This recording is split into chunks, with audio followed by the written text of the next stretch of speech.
On Friday, you talked after the game about the difference between what people can sort of do in terms of learning with their head, but also giving as much with their heart and their stones, for wish of a better word.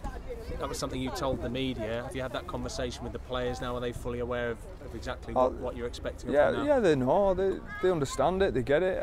Some of it's will be through repetition. Some of it's through actually just going through it and experiencing some rocky and rough times, which they've had a fair bit to do already this year. So.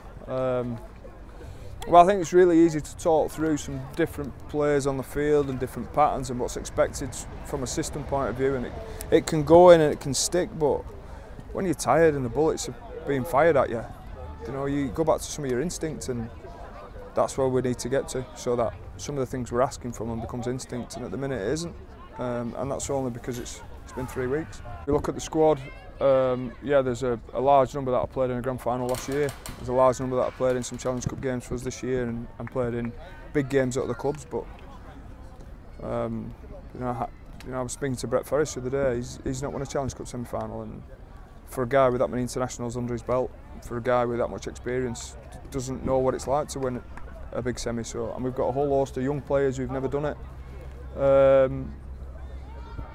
So it's important we try and give them a little bit of experience and learn from some of the guys who've been there before, and ultimately just got to play well on Sunday. Kev, you used the word underdog.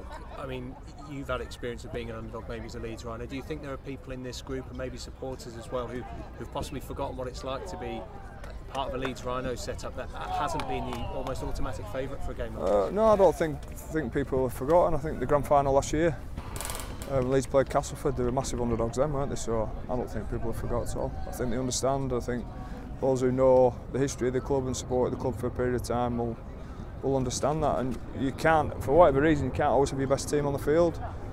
And probably Warrington will be in the same boat this week. It's just how it is. So even after Friday's disappointments, I still believe in this group. I still think we're capable of performing really, really well at weekend. And I think everybody wants to talk about the relegation battle and what's to come in the eights, but that's for further down the track. We need to get this week right. Try and sum up the gap at the moment between where you are and where you think we need to be to win a game like this. You said you don't really want to talk about whether you will win at the moment, but how far away do you think you are from putting in the sort of performance that you might need to win these sort of big games?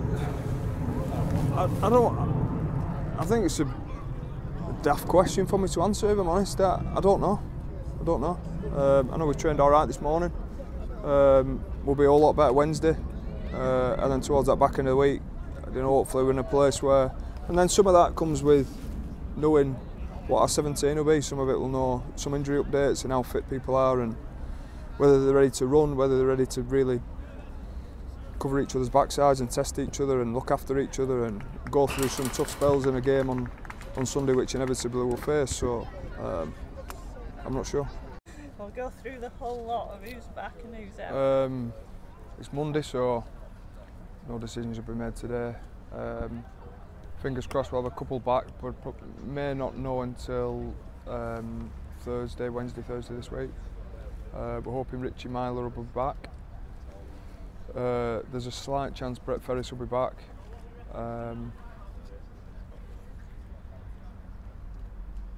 Slight chance Ryan Hall will be back. Jamie Jones, there's a slight chance again, but I think all decisions really will be made later on in the week. So some of them have had a run today, which is good. Don't normally see those blokes on a Monday, so we'll make a call later in the week. But yeah, I'm looking forward to it. I think it'll be a great event. I think having 2 semis there will be big for the sport, and hopefully all 4 teams can put on a great show.